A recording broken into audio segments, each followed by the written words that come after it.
So, yesterday we read something about the causes of suffering and pain and the different levels at which we experience suffering. So, the first level is suffering comes because of our ignorance. We live in limitations, which is understandable, but we love our limitations. That is a trick of nature. And because we love our limitations, pain comes to nudge us out. It's like an elbow of God giving us a slight push, gentle push, maybe a hard push, depends on how we perceive. But it's to push us out of our cocoon. It's uncomfortable. But when we step out of a cocoon, there is a possibility that we may turn into a butterfly. So that's why the divine does it. So, how does this ignorance and pain connect with the traditional karmic theory? Is it all wrong? No. Sri Aurobindo himself also admits there is a beautiful, for instance, in Savitri, there are 4 lines. Several places he speaks about it. But I think 4 lines in Book 1, Canto 2 are characteristic of the way we understand the karmic theory. An episode in an unremembered tale. Its beginning lost. Its motive and plot concealed. A once living story has prepared and made our present fate child of past energies. So this is how the karmic theory goes, and then there are elaborate ways of explaining it. Human mind likes to fit in all the details, leaving no room for God and grace. That's how I understand when people speak about this is Sanchit Karma, which have been done, everything in the past has gone into the storehouse, which is the whole stock of karmas, basically. It's nothing complicated about it. All the karmas of all, right from our first stirrings as a caveman till date, are stored in some place. Then there is Prarabdha Karma. Out of that, someone, and that creates another confusion in philosophy. So very often, the theistic philosophies put God, because Ishvara is the one who decides which of this storehouse will be released in present life. So that is called Prarabdha Karma. So in this life, a little handful I'll pick out for the fate of this life. And then there are Kriyaman Karmas. These are the 3 types of karma. Kriyaman Karmas are the karmas I am doing right now.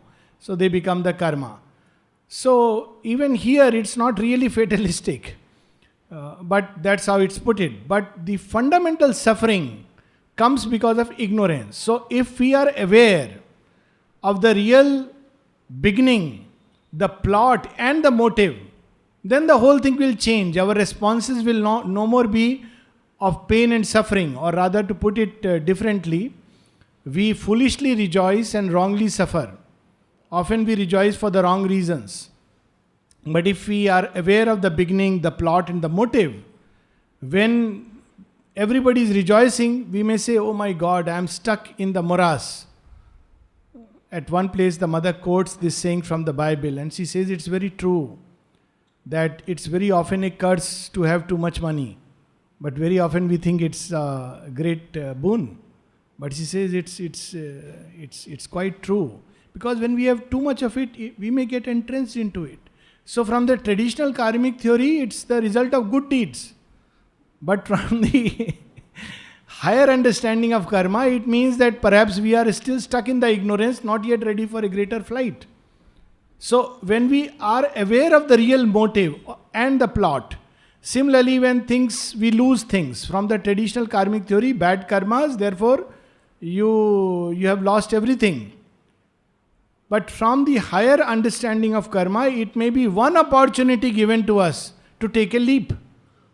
We are pushed across the chasm. We have no choice but to take a leap. So, when we are aware of the motive, the plot and the beginning, and of course the predestined, the pre-transfigured end towards which everything is moving, then our responses are nothing else but of joy and gratitude. So that sense also comes later on in what we read yesterday, that even though when we fall we suffer, the spirit rejoices, it rises mightier, its godlike wings grow wide with every fall. So this is the other side. that much of pain and suffering is a chiseling process. So this was the second level of understanding. One is the ignorance, when we become conscious of our soul. Then our responses are not the same as the ego, and the same events and circumstances suddenly change, not like a shadow thing, but in their luminous characters, and we discover a new meaning. As I think earlier also, sometimes with much pain, after much suffering, somebody comes to Pondicherry. I'm giving an example, but a real example. And then, the question the person asks that, why there has been so much suffering in my life. So my spontaneous answer is, if it has brought you all the way to here, it was worth it, whatever it was. This is not to say that it's not real, it is real. There has to be an empathy. But nevertheless, see how events and circumstances conspire. Now, when we become aware that all this is leading us towards a great end, it's a chiseling process, it's a process through which ignorance is being rubbed out of our system, then it has a different meaning. And finally, this example of a little baby, when the mother gives him a nice scrub because he has rolled in the mud, he is very unhappy and calls her bad mother. You took away my pleasure of rolling in the mud, and you have forced me into the bathroom when I wanted to play more. But after he is all cleaned and there is a nice food prepared, then he says, thank you, Mama. I feel so much good and so much more fresher. So it's a cleansing process. So these are the two levels. And the third level, where even those who have arrived at some degree of perfection and are freed from ignorance, yet have to now take a greater share. So a doctor has to share the agony of the patients. He has to work with the patients. He can't say, I will wear a mask all the time. Doctors wear masks, but that is more for the safety of the patient, sometimes their own. But he has to work. He can't say, I won't go and treat a case of infection because it may infect me. In the bargain, they may also swallow some bit of poison. It's part of the game. So similarly, at a third level, karma operates where beings who have escaped the law of ignorance and are being shaped to become an instrument and vessel of God, yet want to participate in the great Leela, in the great play, and they take upon themselves the burden of the karma of others. And so beautifully, I was just reading today itself that book someone has published. Of course, this was a well-known story, but once again, it's a joy to read and hear it. That someone could not come for 24th November 1950 darshan, and then decided that maybe I'll go around 4th December. And then while in the train, the person was suffering from asthma, and he started praying to Sri Aurobindo that, please cure me of my asthma, cure me of my asthma. That night he had a dream. In the dream he saw a great effulgent being carrying all the misery and pain of the world and going up. And he was cured. Next day he came to know that Sri Aurobindo himself has, withdrawn from the physical scene. So they take upon themselves the poison of the world. This, of course, is at a real mega scale. So this is the third level at which karma operates, at which pain and suffering operate. But all this comes still because of the inconscience, which is at the back. Ignorance is because of that. Otherwise, we should be conscious why things are happening. We should be aware of the chiseling process. But it is because the inconscient is the store or the repository of darkness and unconsciousness, and it would not allow an easy escape. So this is where we had stopped, and now we proceed further. This is what we had finished this year in February. Page 448. Now from here, a next question emerges. Okay, fine, there is the inconscient, terrible fellow, difficult fellow, but the divine is there, omniscient, omnipotent. Why doesn't he just make it vanish like this? Very logical. This question is not mentioned here, but anticipated.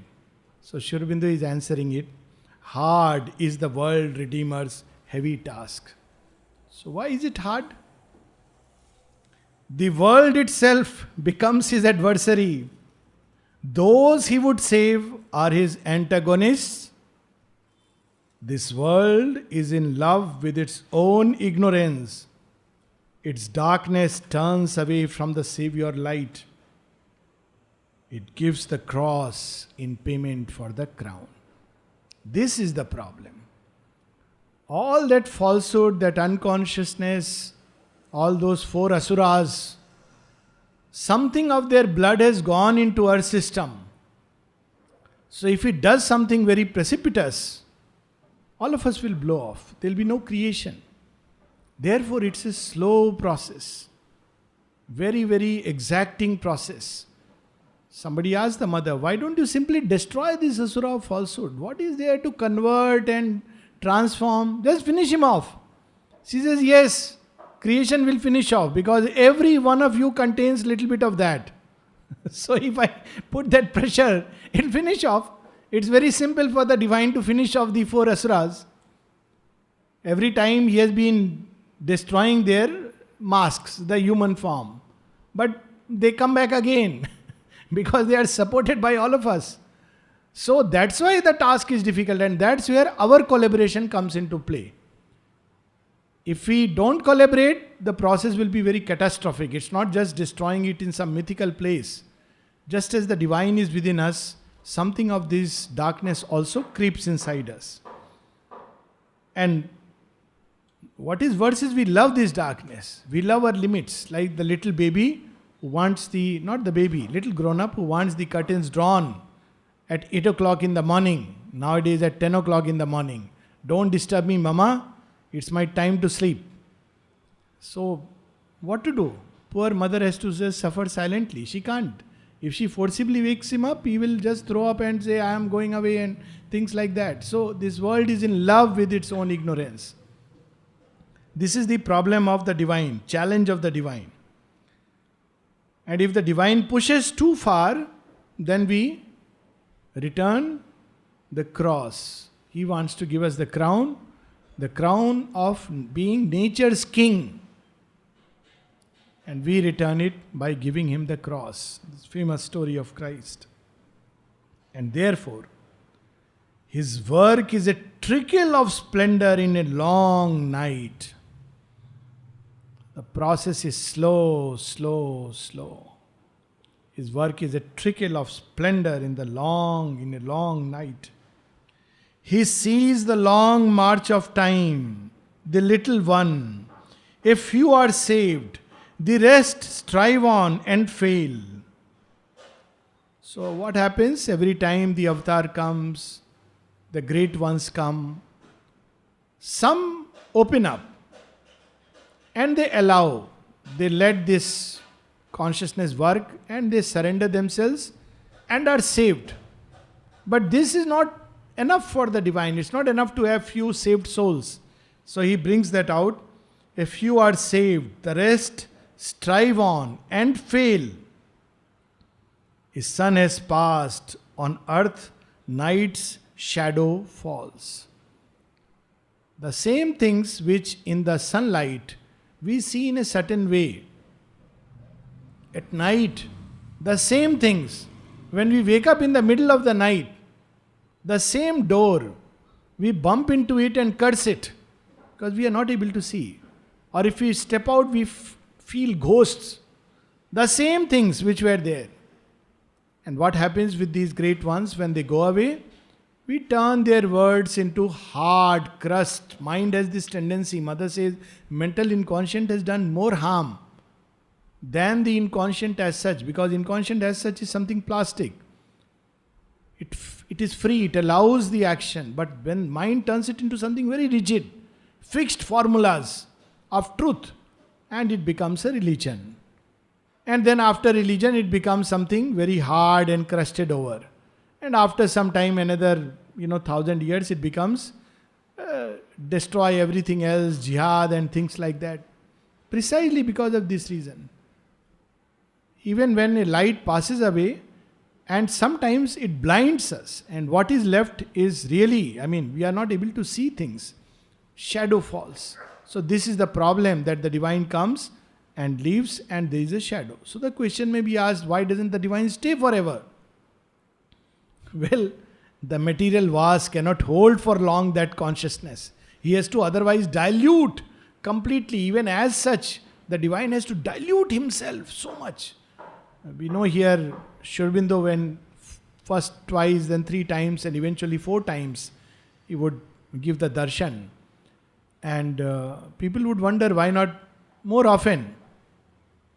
And Sri Aurobindo said, earth is not yet ready for this much. Those were the days when the material body would completely bring that greatest effulgence and pour upon humanity. But it's not possible to keep it all the time. The matter will break. It cannot sustain it. So every time the divine comes, he has to withdraw back. These are the real challenges before the divine. Yes, there are happy ways near to God's Son. We need not go through this pain. There is another route.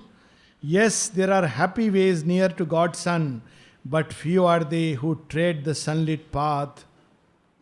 Only the pure in soul can walk in light. There is a sunlit path. We don't have to go through this pain and suffering. And yet there are very few who can walk the sunlit path. So regarding these 3 lines, somebody asked the mother a very sweet question. Mother, one has to be really, really very pure, no, to walk the sunlit path? Mother gave an even more beautiful answer, sweet answer. And that answer goes with, what later on Savitri reveals. She says, my child, in the present conditions of the world, it's impossible for anyone to be pure enough to walk the sunlit path. This state can only be bestowed by the divine grace. She made it very clear. We cannot walk it just by our own heroic efforts. The ego will find a way. Even in our heroic efforts, it may say, you are a great tapasvi, gone. So it finds an entry point. Yet this can be bestowed by the grace. So the path is to open towards the grace. That is the sunlit path. Sunlit path doesn't mean problems will not occur. Sunlit path doesn't mean that one day one becomes absolutely pure. Sunlit path means that the psychic is open to the grace, surrendered to the grace, and then one goes through the journey. So very few can walk this path. An exit is shown, a road of hard escape from the sorrow and the darkness and the chain. But how shall a few escaped release the world? So we have a famous line from the Gita, Anityam Asukham Lokam Bhajasvamam. It's a door, wonderful door. This transient, unhappy world. What is the way? Bhajasvamam. Remember the divine. So simple, but so difficult. Even those who know it and want it, forget it.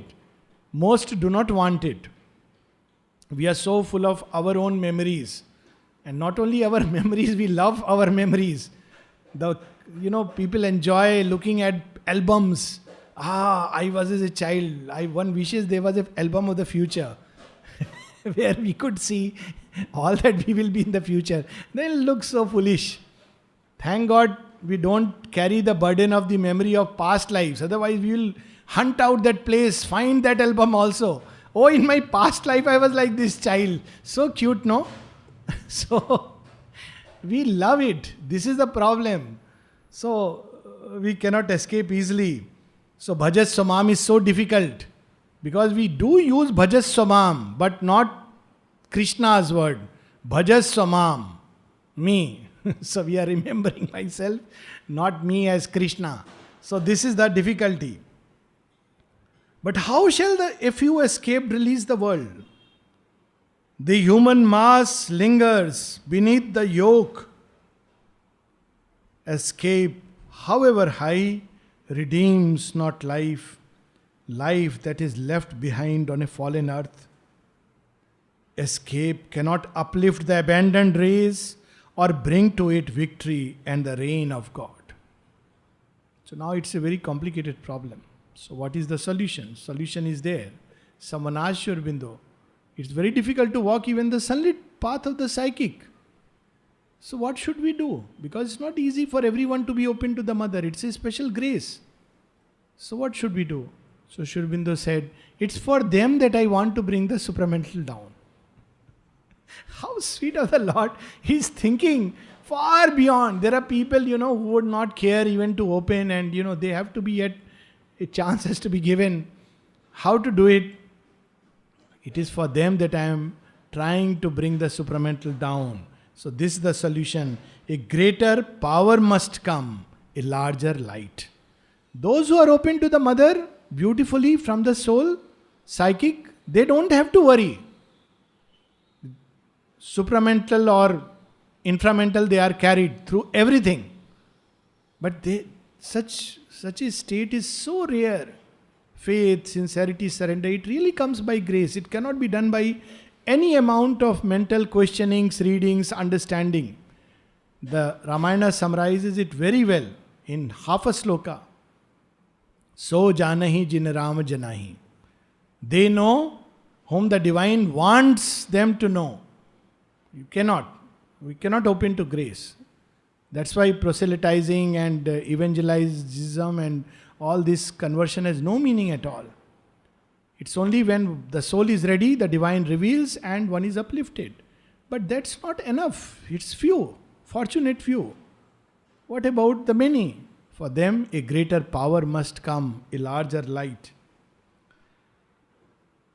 Although light grows on earth and night recedes, so now he is again further qualifying. There has been on earth a greater power, light which has come, not yet the absolute power. Although light grows on earth and night recedes, which is a fact. Christ was crucified because he spoke about freedom. Today, we can talk about freedom. We can raise a hue and cry about freedom. It's something wonderful. Kabir gave up his life talking about, be free of caste, creed.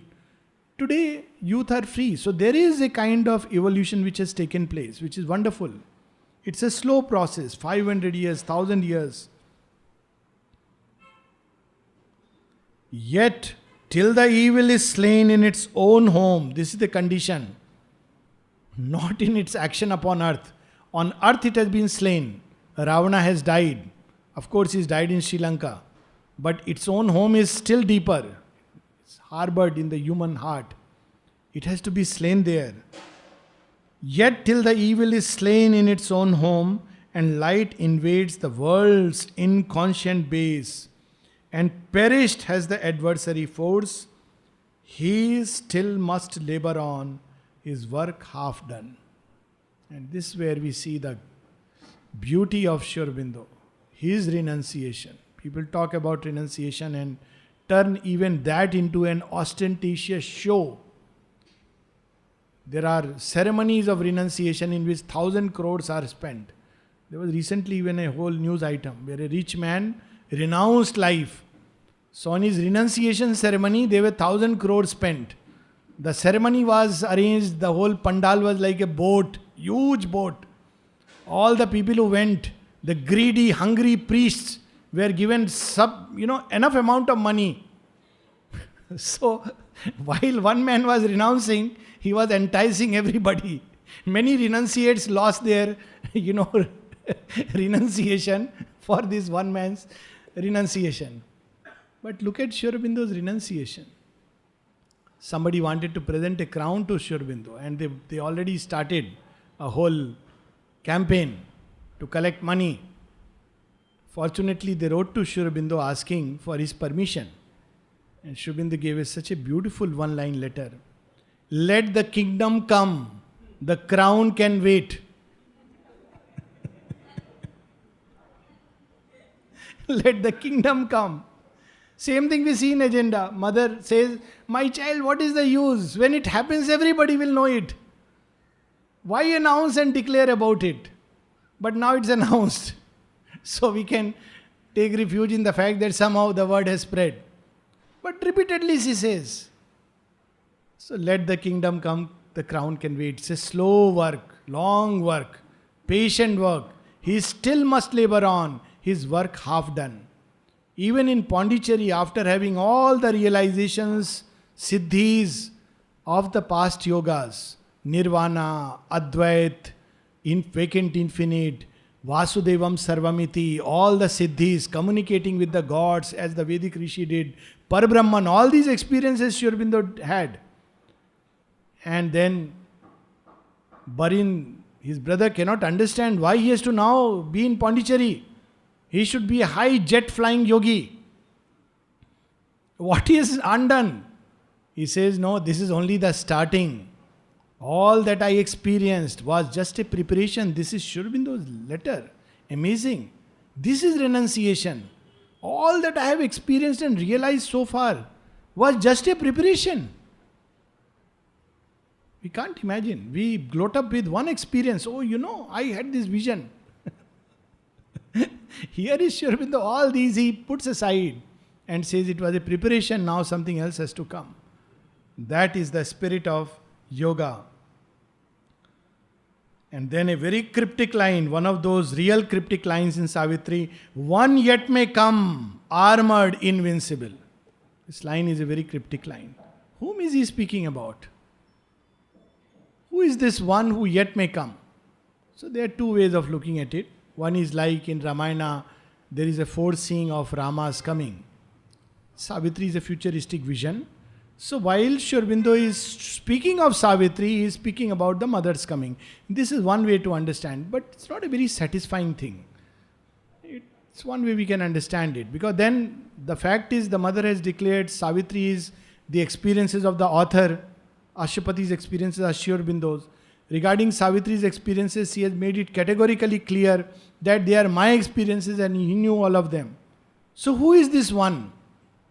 So I had a strange, when this question came up in my mind, I said, Mother, tell me who is this one?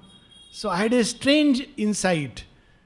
So this insight strangely got corroborated just today, just when I have to read it. This book had been lying on my table since 19 June, my birthday, and I did not open it. So I thought, let me see for the November-December issues of All India Magazine. That is the context. This question was not in my mind. And I just opened it randomly. And when I saw it, I said, exactly, this is just what flashed. So I thought, let me read it, because to keep the original flavor. Who could be this one? This is the latest book of Monada, Blessings of the Grace, Conversation. So Monada asks the mother. Mother has given a prayer, and the prayer is, Supreme Lord, we implore thee, manifest thyself. So he asks, but mother, you have already manifested. Then what does manifest thyself mean? And I felt this is exactly the kind of question. One yet may come. The Lord is here. Who is this one? So mother says, seen from a certain point of view, it is true. But this is not the complete manifestation. So he asks a question again. What does it mean? But you are the Supreme. Then what difference is there still? And you are here. You have already manifested. What else should manifest again? So we can ask this question. One yet may come. Who is this one? One has come. Armored and invincible. Who is this one who would be armored and invincible? Mother says, it is not here as yet, indicating her body. His complete manifestation. It is not this that he wants. It is not yet fashioned in his mold. It is partially done and it continues. But it is not over. It is not yet luminous, plastic, malleable. It is not that radiant body that shines and emits the light. It is not transparent and luminous like the Lord's. This is the prophecy. One yet may come. To my insight is, Sri Aurobindo gives this hint of the first supramental body. It may not be possible right now in this very body. It will come back. The thing will be done. But the first supramental body, the same truth. One yet may come, armored and invincible. It's a long conversation, goes on, and it's very beautiful. There's some other passage we may read later. His will immobile meets the mobile arm. The world's blows cannot bend that victor head. Calm and sure are his steps in the growing night. This is the work of the avatar. This is why he comes. And not just about simple, karma and man's burden, some meditation is taught. So people often wonder, what is the technique of yoga here? So if you tell that, open to the mother, they find it either too simple or they find the person knows nothing. And when you have to say, this is the greatest wisdom, but beyond it, there is nothing more that one can say. So no, still there must be a way. Okay, I meditate. Is it okay? Okay, if meditation helps you to open, fine. Do it. But eventually you'll come back to that point. Open to the mother. Surrender to the mother. Because this is the work that only she can do. This human tapasya cannot do it. That would come later. The goal recedes. He hurries not his pace. This is not a quick fix yoga. And Sri Aurobindo repeatedly spoke about it. It's a very, very patient work. The mother said 300 years minimum. 30 years just for the psychic. Patient work. So mother was asked, 300 years in the same body. She says, well, now we may say not the same body, because the body would either go on changing or the body would, come through a process of evolution. So it's a long journey. It's not quick fix solutions are always take an aspirin, get free of your headache. There, we have that advertisement. Iodex maliye, kaam par chaliye. Rub Iodex and you go for work. It's not a solution. Have you ever seen a real orthopedic surgeon prescribe Iodex? It's a quick fix remedy. If you have a serious back problem, you have to work on several levels. It's not as simple as Iodex, malo and go to work. So that kind of remedy, Sri Aurobindo is not happy with what he has called as repeating the old fiasco. The old wine in a new bottle. One more technique of meditation. Another technique of pranayam, brand Sri Aurobindo. Integral pranayam. Even there are people who have branded integral meditation. Trust me, it has been branded. Integral meditation. This is not what he wants to do. This kind of stuff has been done. He wants to do the work for all of us. But there is something we have to do. And that he will come to. The minimum is keep patience. It's a long work. He turns not to high voices in the night. What a beautiful word. Phrase. What are the high voices in the night? Even in the realm of ignorance, there are voices which, there is an ascension which takes place. One is still in ignorance, but one has arrived at a certain degree of development. These are the high voices in the night.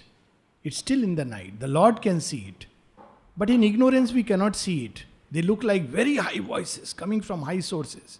Sometimes, of course, absurd voices. Stephen Hawking professing about what's going to happen in the world. Richard Dawkins professing about God exists or not. The man has studied only leaves and plants. This, called overshooting your limits. You have to dedicate a whole life to discover even fragment of that light. Then one can speak about these things. But there are high voices in the night. Qualifications. MD, DM, Harvard University. High voices in the night. This is what Sri Aurobindo is.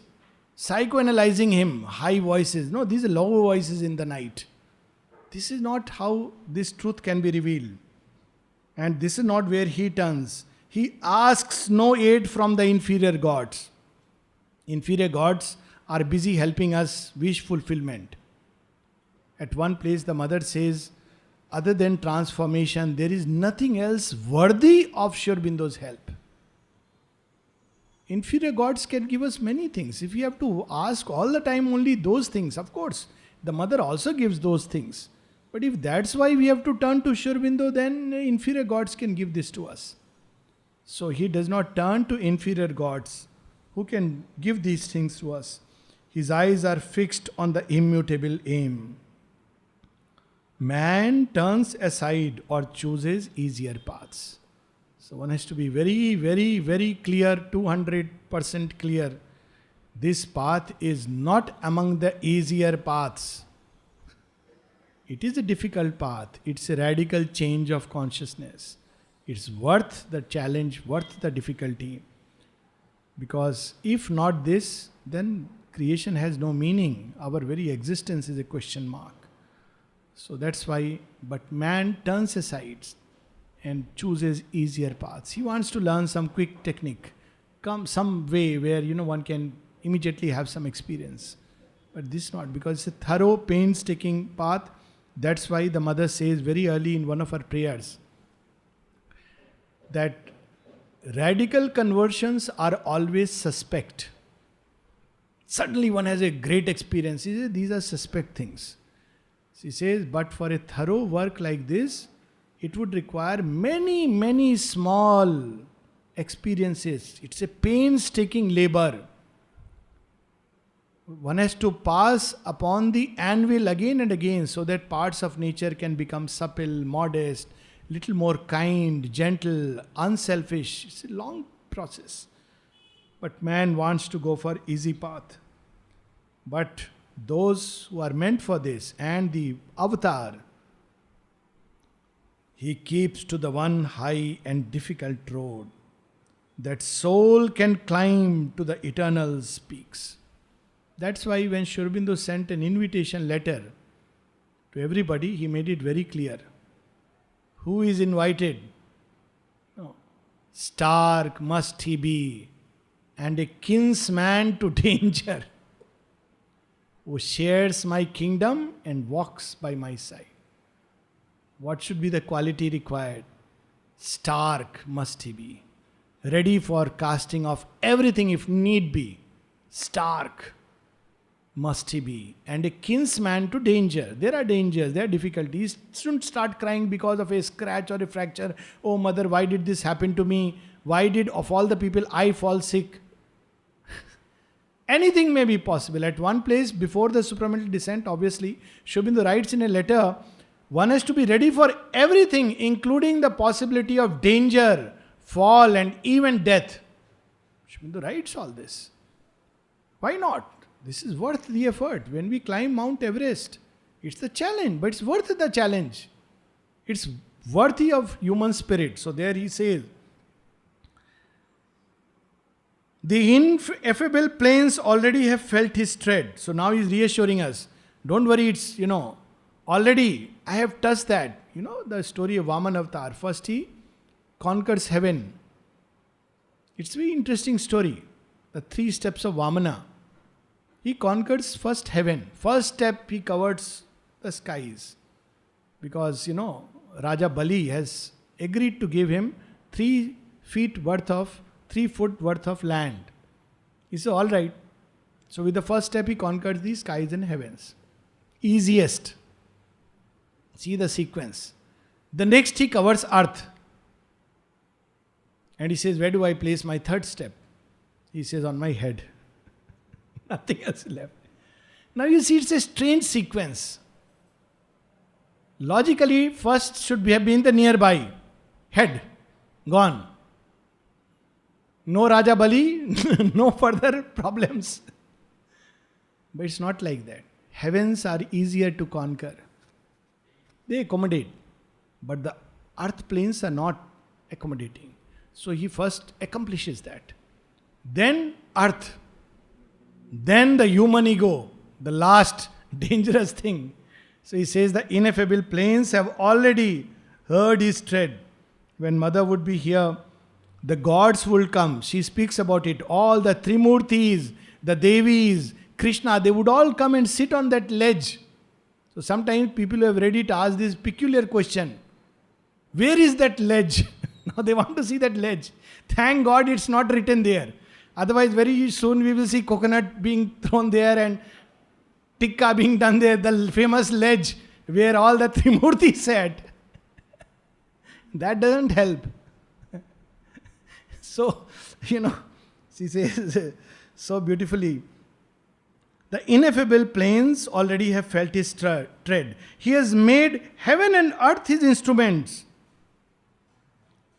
But the limits fall from him of earth and heaven. Their law he transcends, but uses as his means. So this is not enough for the victory to conquer the heavens or even earth. Something else is needed. So now heaven and earth have become his instruments. Mother speaks of that. The gods consented. Finally, though they didn't consent to take a human body, except Krishna, he accepted that all right, I will help by taking a human body. And he is the only God who took a human body and fused with Sri Aurobindo. All other gods said, we will help you in the work, but from above. So this was before 1926. The gods consented, heavens. Then the earth consented. 1958, Mother says, material nature has consented to help in the work. But the last, most important, man has not yet consented. So that's where the work waits. So we'll stop here because today is only one session and we'll meet tomorrow. Tomorrow we'll have 2 sessions and continue.